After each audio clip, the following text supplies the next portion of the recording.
नामापिते च मधुरं मधुरं स्वरूपं कर्मापिते च मधुरं मधुरा स्मृतिश्च बुद्धिं प्रबोधय प्रभो मधुबोधशक्तिं विद्यां प्रयच्छ परमां परिभावयामि।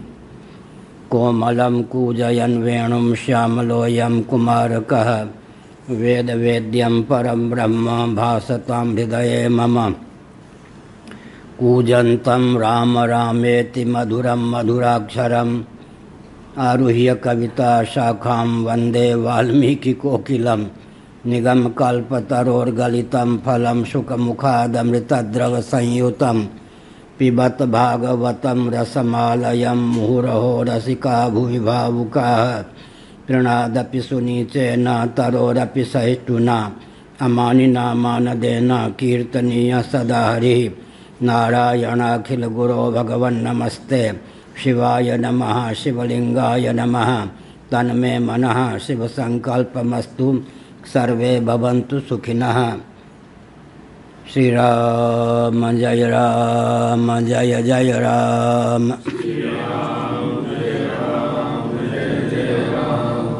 धर्म की अधर्म का प्राणियों में विश्व का गौ माता की गोहत्या भारत सर्वभूत हृदय धर्म सम्राट श्री स्वामी करपात्री जी महाराज की, श्री जगन्नाथ महाप्रभु की, श्री बलभद्र महाप्रभु की, भगवती सुभद्रा देवी की।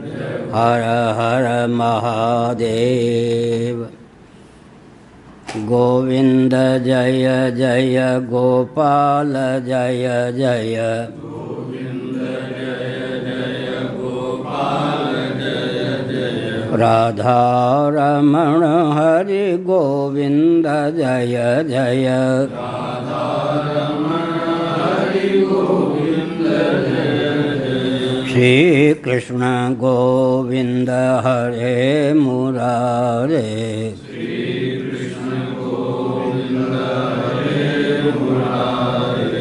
हे नाथ नारायण वासुदेव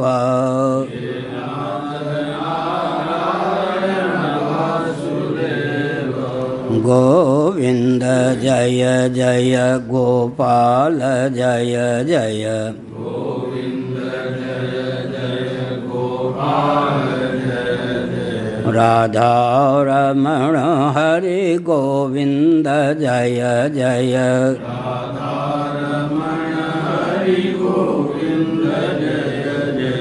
गोविंद जय जय गोपाल जय जय गोविंद जय जय गोपाल जय जय राधा रमण हरि गोविंद जय जय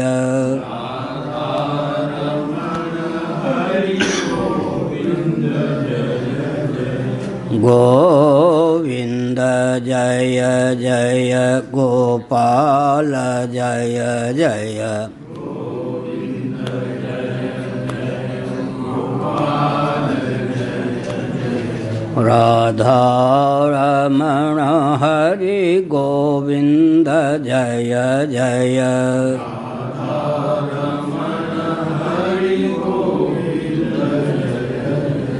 श्री वृंदावन बिहारी लाल की जय। नमो महादेव्याः। शंभो शिव शिव शिव शिव शिव शिव नारायण नारायण नारायण।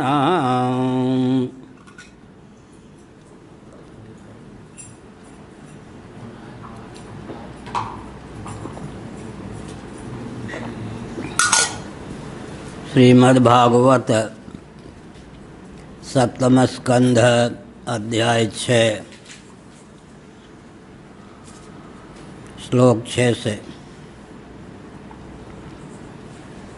पुंसा वर्षशतं ह्यायुस्तदर्थं चाजितात्मनः निष्फलं यद् सौरात्र्यां शेतेन्धं प्रापितस्तमः मुग्धस्य बाल्ये कौमारे क्रीडतो याति विंशतिः जरयाग्रस्तदेहस्य यात्यकल्पस्य विंशतिः दूरापूरेण कामेन मोहेन च बलीयसा शेषं गृहेषु सक्तस्य प्रमत्तस्यापयाति नारायणम्।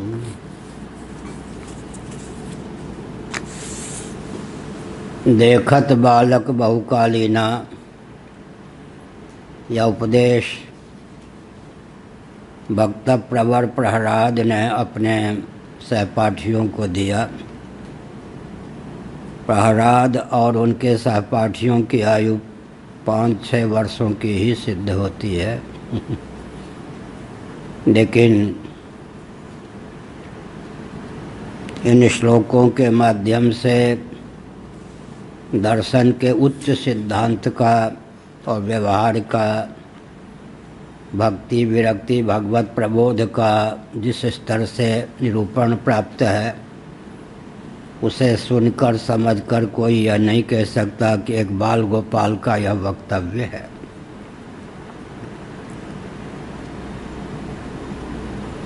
जीव अनादिकाल से जन्म और मृत्यु रूप चक्रव्यूह में फंसा हुआ है। जन्म का पर्यवसान मृत्यु है, मृत्यु का पर्यवसान जन्म है। दोनों के मूल में अविद्या, काम और कर्म का सिद्धांत सन्निहित है। ऐसी स्थिति में जो महानुभाव आध्यात्मिक दृष्टि से जागरूक होते हैं, देहेंद्रिय प्राणांतःकरण को वेदादि शास्त्र सम्मत कर्म उपासना के प्रभाव से दिव्य बनाने का प्रयास करते हैं, उनके जीवन में एक दिव्यता आती है कि कदाचित उसी शरीर में मोक्ष न भी प्राप्त कर सकें, फिर भी लभते पौर्वदेहिकम इस सिद्धांत के अनुसार वे मृत्यु को सुषुप्ति सदृश बनाने में सफल होते हैं। 2 प्रकार के व्यक्ति होते हैं परमार्थ पथ पर चलने वाले। एक के लिए मृत्यु मुक्ति है, तस्य तावदेव चिरम, इस श्रुति के आधार पर। जो जीवन मुक्त हैं उनके लिए मुक्ति क्या है? मृत्यु है। विदेह कैवल्य की उन्हें प्राप्ति होगी। जो जीवन मुक्त नहीं है वे भी एकया याति अनावृत्तिम अन्यया वर्तते पुनः। देहत्याग के बाद पूरी अष्टक से जीव कला से ब्रह्मलोक तक गमन करेंगे। ब्रह्मा जी के अनुग्रह से उन्हें तत्व ज्ञान प्राप्त होगा और ब्रह्मा जी के साथ ही वे कैवल्य मोक्ष प्राप्त कर लेंगे। दूसरे वो होते हैं जो प्रबुद्ध योग भ्रष्ट होते हैं या श्रीबानु के कुल में उत्पन्न योग भ्रष्ट होते हैं। उनके लिए मृत्यु सुषुप्ति के सदृश हो जाती है। इसका अर्थ क्या है? एक व्यक्ति जितनी योग्यता प्राप्त कर, विद्या कला समर्जित कर सो जाता है, जगने के बाद उतनी विद्या कला से संपन्न होकर ही वह विद्यमान रहता है। सुषुप्ति विद्या कला की जानकारी पर पानी नहीं फेरती।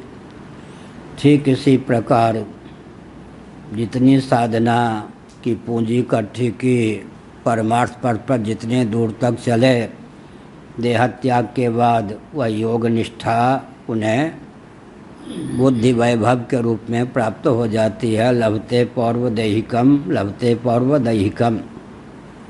इसका अर्थ क्या है? योगभ्रष्ट हमने कई बार बताया। योगभ्रष्ट का अर्थ क्या है? योग संपदा की स्मृति की अभिव्यक्ति, स्फूर्ति, जो पूर्व जन्म में ही कृतार्थ नहीं हो सके, प्रारब्ध उस शरीर को प्रदान करने वाला शेष न रहने के कारण उस शरीर में ही कृतार्थता उनको सुलभ नहीं हो सकी। मानो योग मार्ग से च्युत हो गए। योग मार्ग से च्युति के दो प्रकार हैं श्रीमद् भागवत में। एक तो प्रारब्ध का क्षय हो जाना, जिन कर्मों के फलस्वरूप या जिस कर्म के फलस्वरूप शरीर की प्राप्ति हुई थी, वे कर्म भोग देकर शांत हो गए, तो आयु शेष न रहने के कारण व्यक्ति योग मार्ग में पूर्ण रूप से गमन नहीं कर पाता, शेष निष्ठा की प्राप्ति नहीं कर पाता है। दूसरे वे हैं जो राजर्षि भरत के समान मृग आदि में आसक्तिवश, किसी वस्तु या व्यक्ति में आसक्ति के समान आसक्ति के कारण उसी शरीर से भगवत प्राप्ति नहीं कर पाते, देहत्याग कर लेते हैं। उनके लिए भी योगच्युति योगभ्रष्ट ही है, योगभ्रष्टता है। जब नवीन शरीर प्राप्त करते हैं तो उनका नाम योगभ्रष्ट। योग संपदा की स्मृति भी हो और भ्रष्टता के हेतु का परिज्ञान भी हो, तदर्थ सावधान भी हो, उनका नाम योगभ्रष्ट होता है। इसका अर्थ क्या हुआ? जड़ भरत जी को योग संपदा की स्मृति थी, यहाँ तक मैं परमार्थ पथ पर पहुँच चुका था, इसका परिज्ञान था। लेकिन मृग के व्यामोह में, मृग शावक में प्रीति के कारण, आसक्ति के कारण मेरी च्युति हुई, यह भी उनको बोध था। उस च्युति के कारण यम यम वापिस वरन भावम त्यक्यन्ते कलेवरम तम तमेवैति कौन्तेय सदा तद्भाव भाविता। बीच में एक मृग शरीर प्राप्त हो गया। मृग शरीर में रहकर भी मैं अनासक्त होकर जीवन यापन करता था और दिव्य जल में शरीर को सन्निविष्ट कर भगवत स्मरण पूर्वक देह त्याग करने के कारण ब्राह्मण कुल में मैं अब उत्पन्न हुआ हूँ। इस प्रकार पूर्व जन्म की स्मृति, योग निष्ठा की स्मृति और पूर्व शरीरों में ही कृतार्थता न होने के हेतु की भी स्मृति होती है। इनके योग से व्यक्ति की योगभ्रष्ट संज्ञा होती है। तो जड़ भरत जी सावधान भी रहते थे और जहाँ तक योग साधना उनके जीवन में सन्निहित थी उससे आगे के लिए प्रयास करते थे। मैं विद्यार्थी जीवन में दिल्ली में था। गीता प्रेस की एक गुटका सुलभ हो गई गीता की सामान्य अर्थ के सहित। जब मैंने 6ठे अध्याय का अध्ययन किया तो मुझे बहुत प्रसन्नता हुई। कौन सा प्रकरण? वही योगभ्रष्ट वाला। उसने मेरे जीवन में बहुत उत्कर्ष ख्यापित किया। योगभ्रष्ट वाला जो प्रकरण है भगवद गीता के 6ठे अध्याय में, सुषुप्ति को भी ये मृत्यु को भी सुषुप्ति बनाने की क्षमता योगियों में होती है।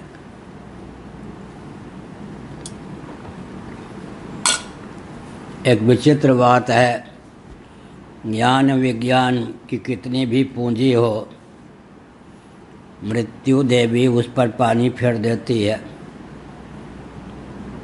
यहाँ जितने व्यक्ति बैठे हैं 2-4 हजार जन्मों की स्मृति हो तो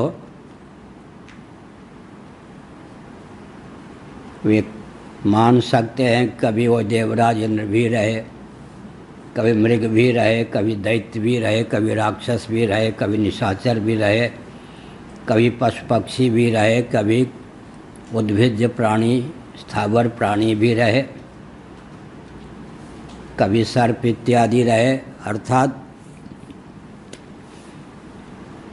ज्ञान विज्ञान सब पर मृत्यु पानी फेरने में समर्थ है। कोई व्याकरणाचार्य होकर देह त्याग कर ले, कदाचित उसे मनुष्य शरीर ही प्राप्त हो, तो यह नहीं कह सकते कि वो व्याकरणाचार्य होकर ही जन्म लेगा। लेकिन भक्ति बीज बिन से नहीं,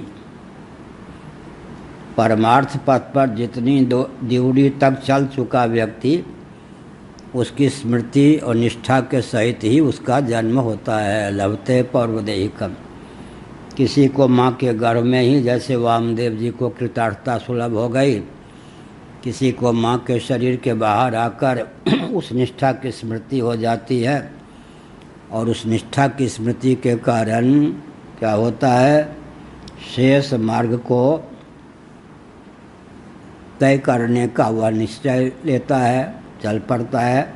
इसका अर्थ क्या हुआ, मृत्यु को भी सुसुप्ति बना देने की क्षमता साधकों में होती है। भगवत पथ के जो पथिक होते हैं उनके लिए मृत्यु क्या है, सुसुप्ति सदृश है।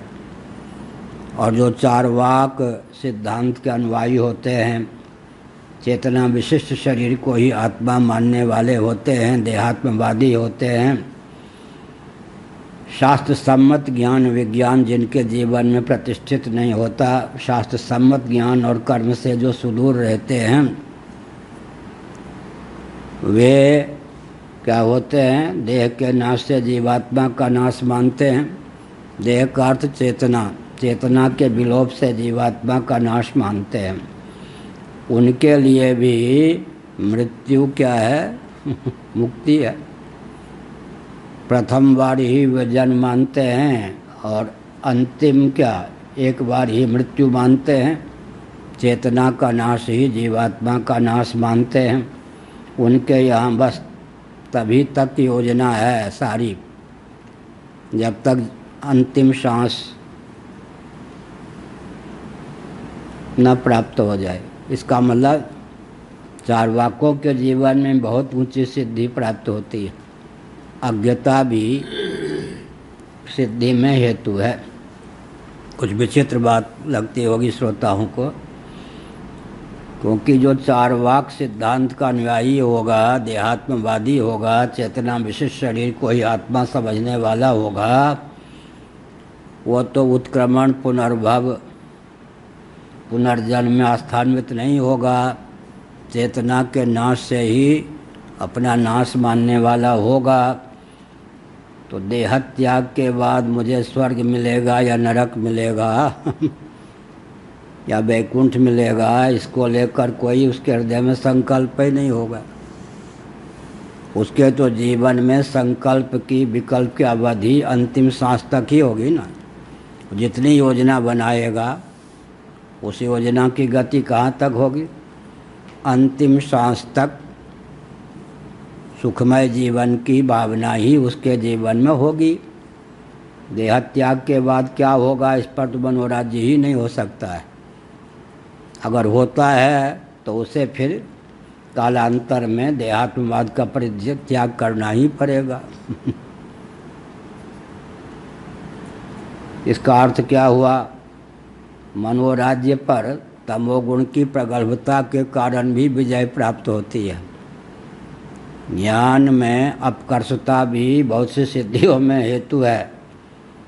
भविष्य को लेकर मनोराज्य हो ही नहीं सकता।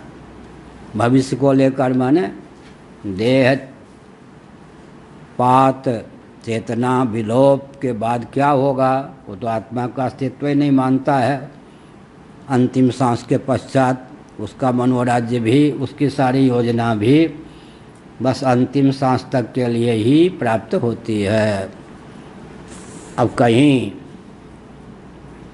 देहात्मवादी न होकर अगर मनोराज्य पर विजय प्राप्त कर ले तो बहुत ऊंची बात है।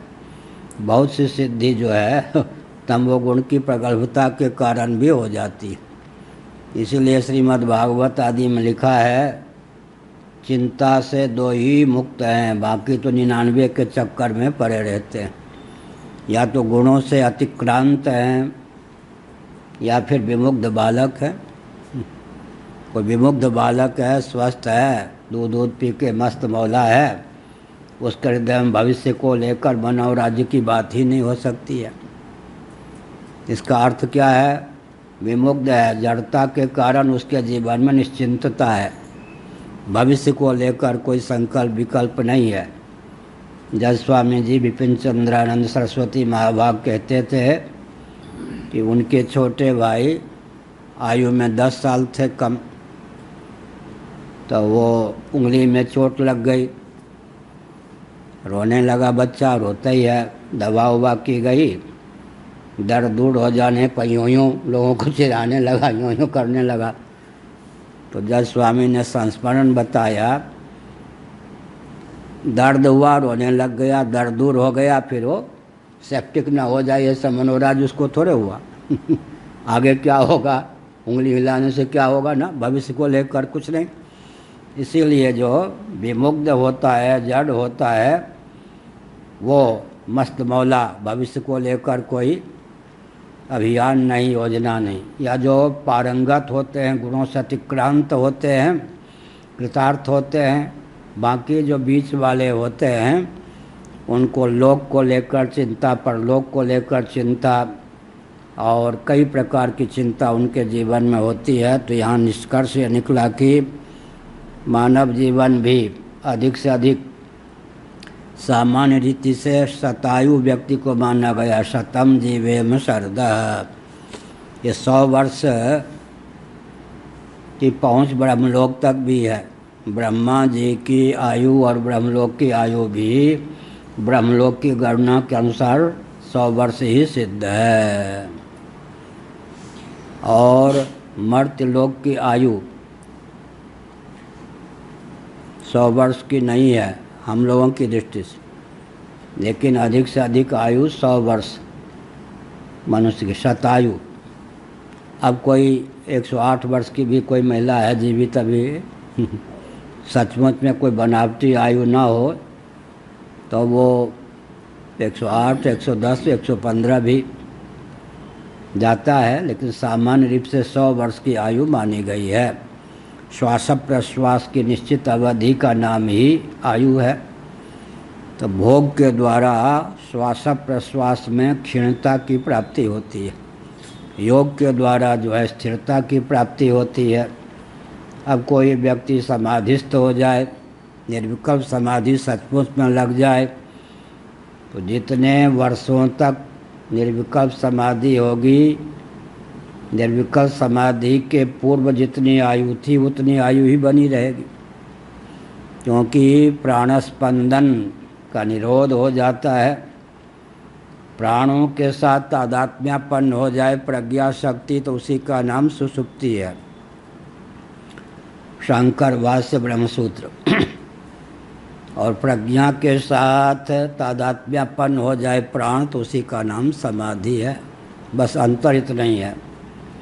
सुषुप्ति में व्यक्ति का मुंह भी खुल जाता है, लार टपकने लगते हैं, या बैठे बैठे कुछ तो सर हिल ही जाता है बहुत सावधान रहे तो भी।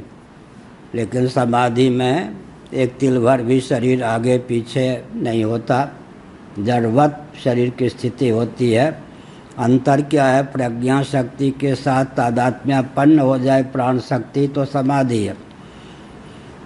इसका अर्थ क्या हुआ? इसका अर्थ हुआ कि चित्त वृत्तियाँ भी शांत हो जाएं, प्राण वृत्तियाँ भी शांत हो जाएं, और वृत्ति शून्य चित्त से वृत्ति शून्य प्राण की तादात्म्यपत्ति हो जाए। फिर वृत्ति शून्य जो चित्त है, चिदात्म भाव को प्राप्त हो जाए, तब निर्विकल्प समाधि की सिद्धि होती है। चित्त वृत्ति का निरोध हो जाने पर चित्त जो है चिद्रूप परमात्मा से एकीभूत होकर तादात्म्यपन्न होकर ही शेष रहता है।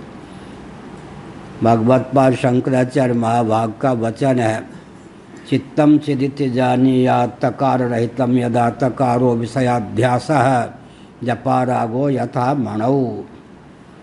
वृत्ति विनिर्मुक्त जो चित्त है वो चार खाने चित्त होकर चिन्मात्र होकर शेष रहता है। तो हमने संकेत किया आशीर्वाद के द्वारा भी व्यक्ति की आयु बढ़ जाती है। सिद्ध पुरुष योग दर्शन में लिखा है व्यास भाष्य में, जो सत्य बोलता है झूठ नहीं बोलता, वो किसी को कह दे, सत्य जब परिपक्व होकर फलीभूत होता है वो किसी को कह दे कि तुम्हें स्वर्ग की प्राप्ति हो तो हो ही जाएगी, तुम धर्मात्मा हो जाओ तो धर्मात्मा हो ही जाएगा, उसकी वाणी अन्यथा सिद्ध नहीं होती। ऋषीणाम पुराणाद्यानाम वाचमर्थो विधावती। उत्तर रामचरित के अनुसार ऋषि जो होते हैं मिथ्याभाषी नहीं होते, वे क्या होते हैं, वाचमर्थो विधावती, उनकी वाणी का विषय अनुगमन करता है। सिद्धों की वाणी का विषय अनुगमन करते हैं। सामान्य रीति से हमारी आपकी वाणी विषय का अनुगमन करती है। घट को घट कहने पर घट की प्राप्ति होगी, पट को पट कहने पर पट की प्राप्ति होगी। लेकिन सिद्ध महात्मा अगर चाहें तो घट को पट कह दिया तो घट झटपट पट हो जाएगा, पट को पाषाण कह दिया तो झटपट पट पाषाण हो जाएगा। विश्व सुंदरी अहल्या को अदृश्य कह दिया तो तत्काल विश्व सुंदरी अहल्या अदृश्य हो जाएगी। विश्व सुंदरी अहल्या को पाषाण कह दिया तो तत्काल विश्व सुंदरी अहल्या पाषाण हो जाएगी। पाषाण को पुष्प कह दिया तो तत्काल पाषाण पुष्प।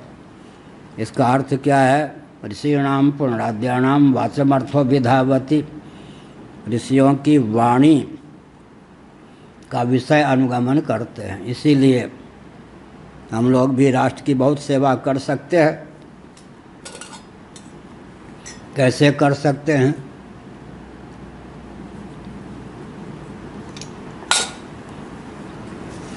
संघर्ष विहीन योजना।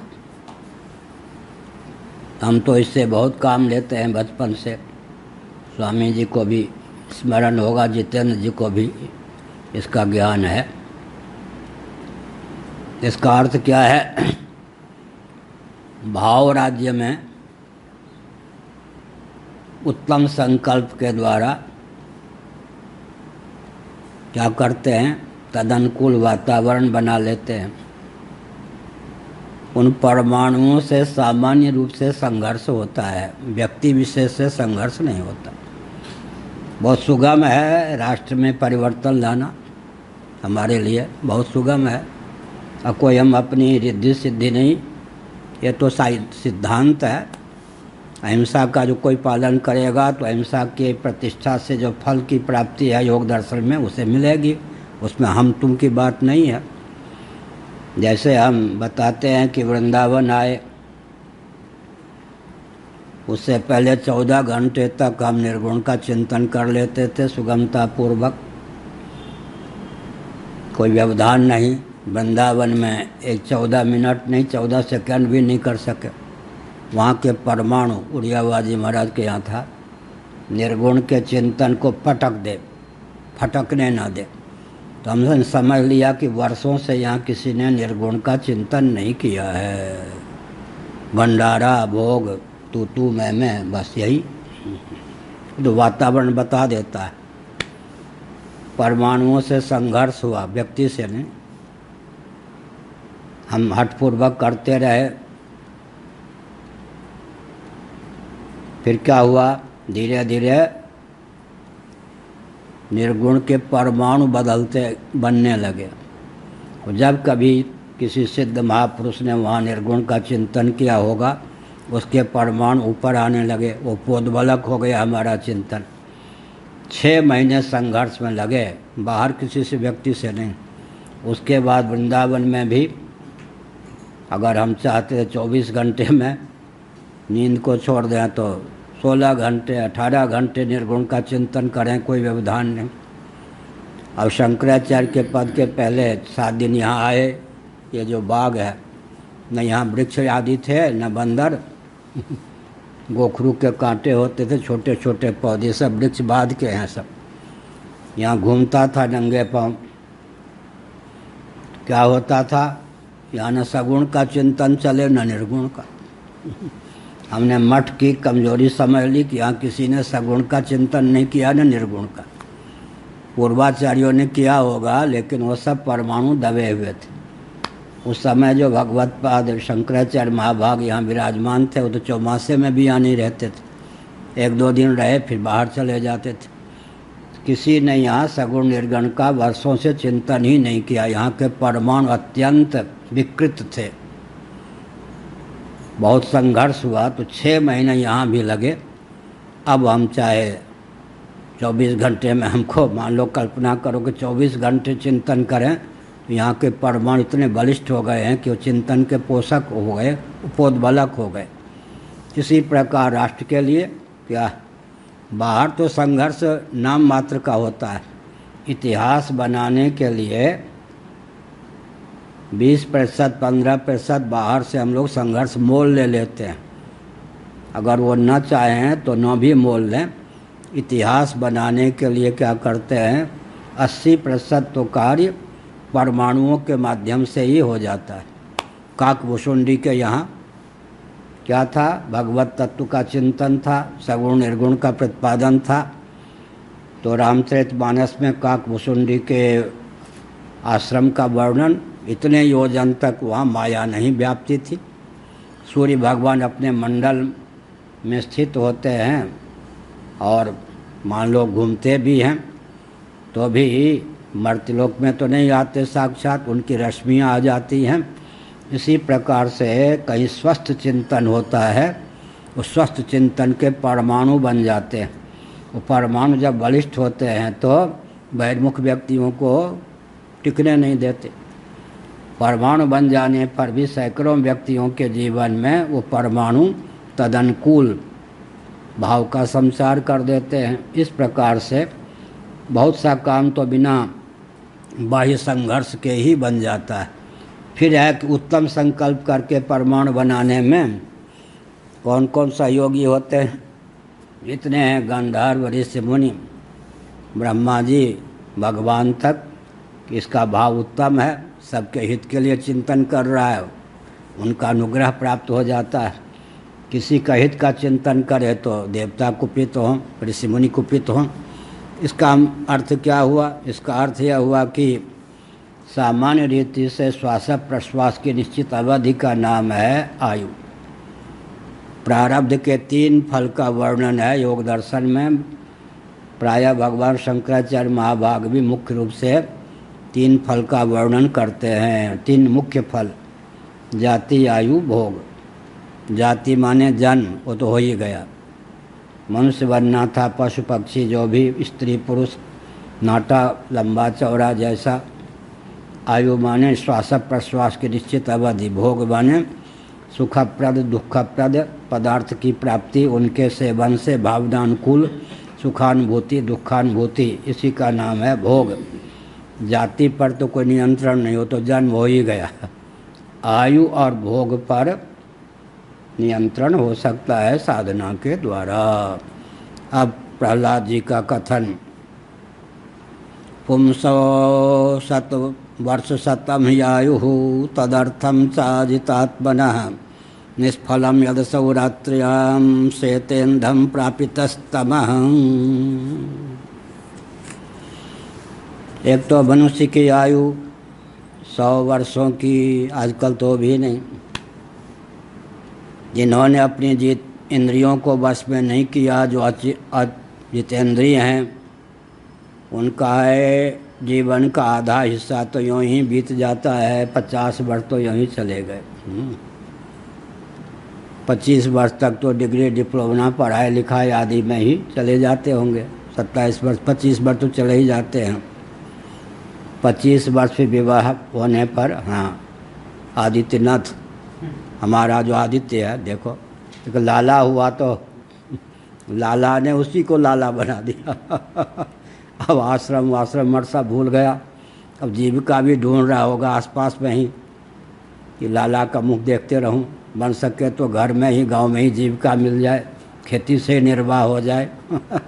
तो बस विश्व सुंदरी घर में आई, उसके बाद लाला आ गया, फिर लाली आ गई, फिर क्या कहना।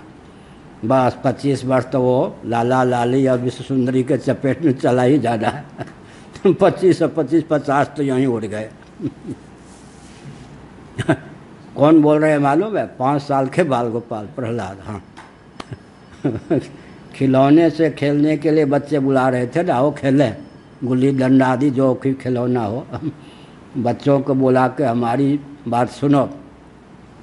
वो बोल रहे जैसे कोई बुजुर्ग बोल रहा हो। आयु बुजुर्ग का मतलब क्या? जब हम कहते हमारे आपके पूर्वज ऐसे थे तो झाजी क्या अर्थ होता है? हाँ, इतना तो याद है, आज सो नहीं रहे। हमारे आपके पूर्वज ऐसे थे तो क्या उस समय हम नहीं थे क्या? अगर कैवल्य मोक्ष मिल गया होता तो जन्म ही क्यों होता? भगवान के अवतार हैं नहीं, कारक कोटि के अवतार सब हैं नहीं। हमारे पूर्वज ऐसे थे का अर्थ क्या होता है पांडे जी? उन दिनों उस समय हम ऐसे थे, यही होता ना। हमारे पूर्वज कोई और कोई थे? हम ही तो थे। जीव तो वही है ना, जीव तो शरीर छोड़ता है ना। हमारे पूर्वज भी कौन थे? अब इस बात को समझेंगे तो मुस्कान की बात होगी या नहीं? हमारे पूर्वज ऐसे थे, हमारे पूर्वज ऐसे थे, हमारे पूर्वज ऐसे थे, गाते रहो। ये तो कहो कि हम उन दिनों ऐसे थे अब ऐसे हो गए। हमारे पूर्वज भी कौन थे? हम ही तो थे, है या नहीं? हमारे पूर्वज कौन थे? जीव की दृष्टि से तो हम ही हमारे पूर्वज भी थे। आधा हिस्सा तो यूँ चला गया। ये आदित्यनाथ योगी की बात नहीं कर रहा, एक आदित्य यहाँ हैं, बहुत अच्छे हैं, निष्कपट है व्यक्ति। लाला क्या हुआ तो हमसे कहा इतना बड़ा है, फिर फोटो भी ले आया था बच्चे का। अब लाला का मुख देखने के लिए बस जगन्नाथ जी है साहब। ये 25 वर्ष तो चले ही जाना है। फिर क्या है, उस 25 वर्ष में भी क्या हो गया भाई? कम से कम 6 घंटे 8 घंटे तो सोने के लिए चाहिए ही। तो 24 घंटे में यूँ तो चले गए, 18 घंटे बच गए। और ज़्यादा खर्राटे लेके सोना हो तो बस हाँ, रात में 12 घंटे तक सोते, रात ही तो यूँ ही। और विशेषकर जिन दिनों विद्युत का आविष्कार नहीं था उन दिनों तो रात्रि का मतलब क्या हुआ? रात्रि ही है। बिजली के कारण दिन रात की विभाजक रेखा विगलित सी हो गई है ना। उन दिनों तो गांव में 9 बजे घूमने का अर्थ क्या होता? तो शायद ही कोई जगह हो। 12 बजे गांव में जो सरकार की ओर से नियुक्त व्यक्ति होता था वो पहरा देने आता था। नीलांबर बाबू,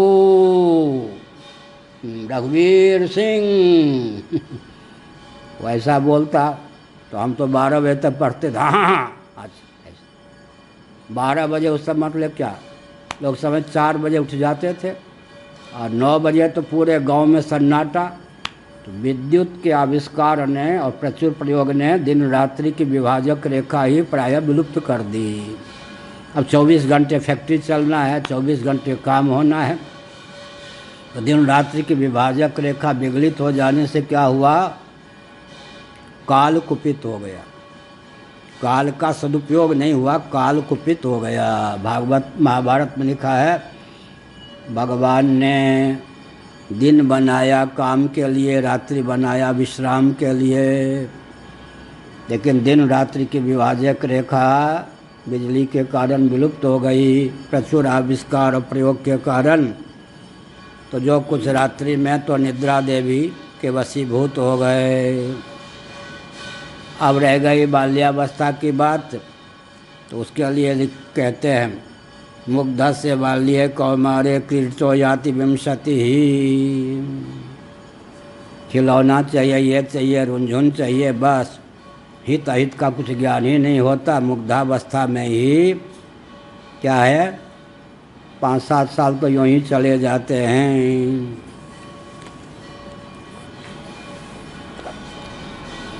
5 साल भी मान लें तो आप 25 में 5 साल हटा दें तो 20 रह गए। इस प्रकार से कला विद्या आदि का संपादन करते करते फिर खिलौना बदल जाते हैं, खेल की प्रवृत्ति नहीं बदलती। छोटे बच्चे जिन खिलौनों से खेलते हमको दे दिए जाएं तो एक करके हटा देंगे या नहीं। उन खिलौनों को हम खिलौना नहीं मानेंगे। लेकिन बहुत ऊंची बात है, खिलौने बदल जाते हैं, खेल की प्रवृत्ति नहीं बदलती। खेल की प्रवृत्ति, पत्नी अब खिलौना के रूप में है, बच्चा खिलौना के रूप में, पति खिलौना के रूप में, नौकर चाकर खिलौना के रूप में, बहुतों के लिए पुराने समय में ताश और क्या है शतरंज खिलौने के रूप में। कोई ना कोई खिलौना बदल जाते, खेल की प्रवृत्ति अंतिम समय तक बनी रहती है। ये हो गया। फिर क्या है, वृद्धावस्था आकर के दबोच देती है। आगे चल के आए तो कुछ करने धरने की स्थिति ही नहीं रहती, दौड़ भी नहीं सकते, लोग भी भार समझने लगते हैं, या सेवक भी हों तो क्या करेंगे। रुग्णता है, वृद्धावस्था है, उस समय डट के भगवान का भजन भी नहीं कर सकते। जरया ग्रस्त देहस्य यात्य कल्पस्य 20 वर्ष यूँ ही 20 वर्ष उधार ले लीजिए, 20 वर्ष उधार ले लीजिए, 80 से 100 तक। यहाँ 1 से लेकर 20 तक, 40 तो यूँ ही चले गए, 60 रह गए। आजकल वो 60 भी नहीं। बहुत अच्छा है कि पहले नियम था, पिता के आगे पुत्र की मौत नहीं होती थी, अब वो भी नहीं है। अब गर्भ में भी कोई मर सकता है, जन्म लेके भी मर सकता है, और पिता के आगे पुत्र पौत्र भी मर सकते हैं। अभी तो कुछ कह ही नहीं सकते हैं, कब देह त्याग का नंबर आ जाए, बहुत विचित्र स्थिति है। फिर क्या है, दुरापूरेण कामेन मोहेन च बलियसा शेषम गृहेषु सक्तस्य प्रमत्तस्य पयाति। 8वां श्लोक। थोड़ी सी आयु मध्य की है, उसमें भी मनोरथ की पराकाष्ठा। गीता का 16वां अध्याय। इतना तो प्राप्त कर लिया, इतना और प्राप्त करना है, कम से कम 5 पीढ़ी के लिए तो धन इकट्ठा करना ही है।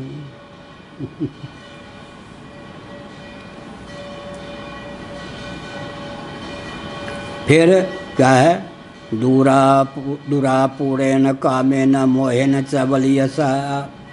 और मोह बढ़ते जाता है, ज्यों ज्यों आयु बढ़ती जाती है त्यों त्यों मोह भी प्रबल होता जाता है। कामना बहुत कुछ, इतना और कर लूँ, इतना कर लूँ, इतना कर लूँ। बाबा ही हो गए तो कम से कम 5-7 और आश्रम ही बना लूँ, कम से कम चेलों की संख्या 1 लाख तो होनी ही चाहिए। मरते जाओ, गिरते जाओ, कोई अंत नहीं। इसका मतलब है कि मोह का फंदा पड़ जाता है, आसक्ति की पराकाष्ठा, अविद्या अस्मिता राग द्वेष अभिनिवेश के चपेट में पड़े रहते हैं। कर्तव्य का बिल्कुल होश ही नहीं रहता। शेषम गृहेषु सक्तस्य प्रमत्तस्य पयाति। बची खुची जो आयु स्वस्थ जीवन की, वो भी हाथ से यूँ निकल जाती है, हंसी मजाक राग द्वेष के चपेट में पड़कर। को गृहेषु पुमान् सक्तमात्मानमजितेन्द्रियः स्नेहपाशे दृढैर्बद्धः मुत्सहेत विमोचितुम्। फिर क्या कहा,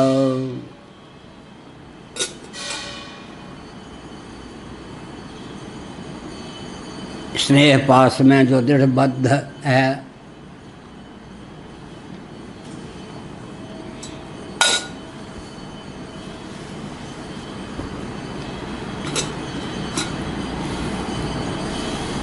उसके बाद क्या है, स्नेह पास में फंसा हुआ व्यक्ति या इंद्रियां जिसकी बस में नहीं है,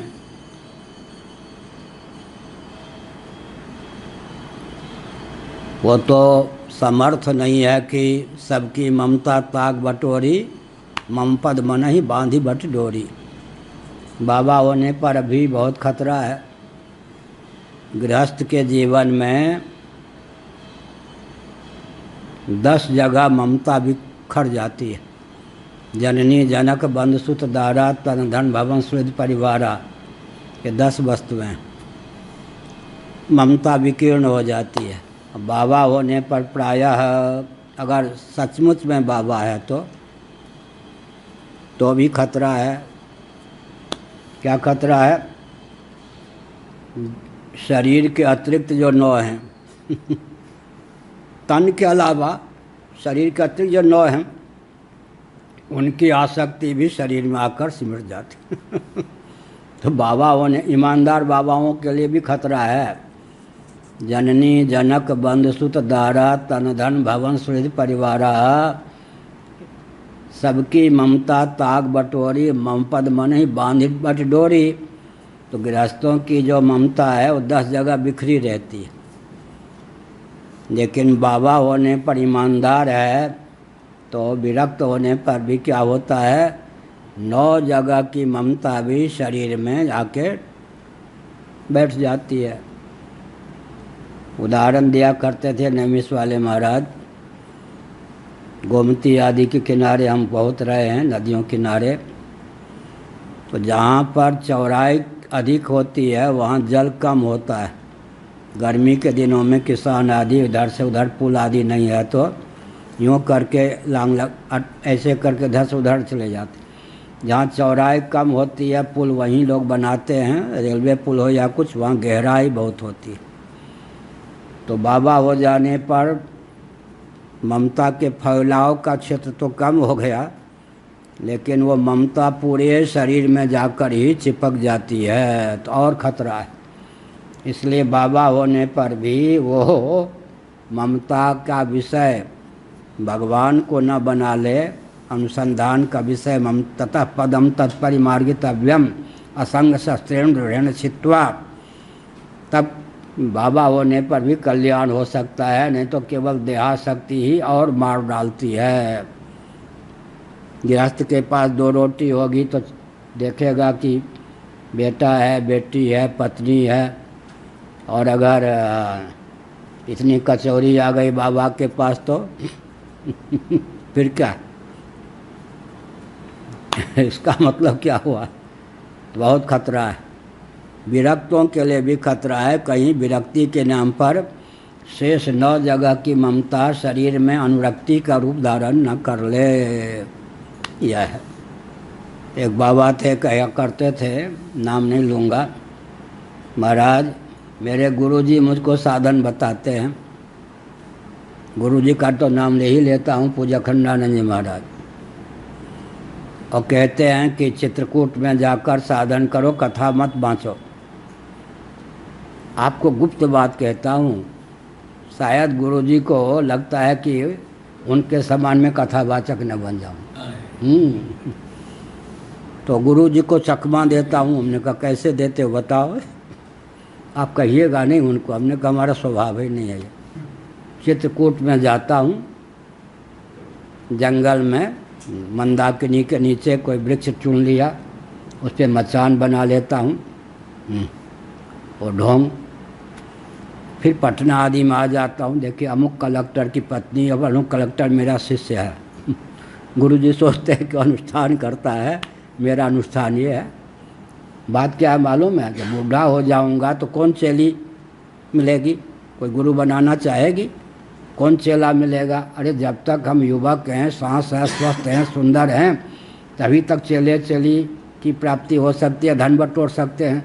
गुरुजी ऐसे मार्ग पर ले जा रहे हैं, मैं बूढ़ा हो जाऊं न कोई गिने। ये बात कहिएगा मत उनको। चित्रकूट के नाम पर मैं ये करता हूँ। हमने कहा बहुत अच्छे हैं, राम प्रेम बिन मिले ही न ज्ञान हो। बड़ी विकट बात। इसका अर्थ क्या हुआ? इसका अर्थ हुआ कि बाबा होकर भी वाह वाह के चक्कर में फंसने की संभावना बहुत रहती है। जीवत तो कहाँ आकर के घेर ले, घन अभिनिवेश शरीर में ही ना हो जाए, इसका भी ध्यान रखना चाहिए। नारायण।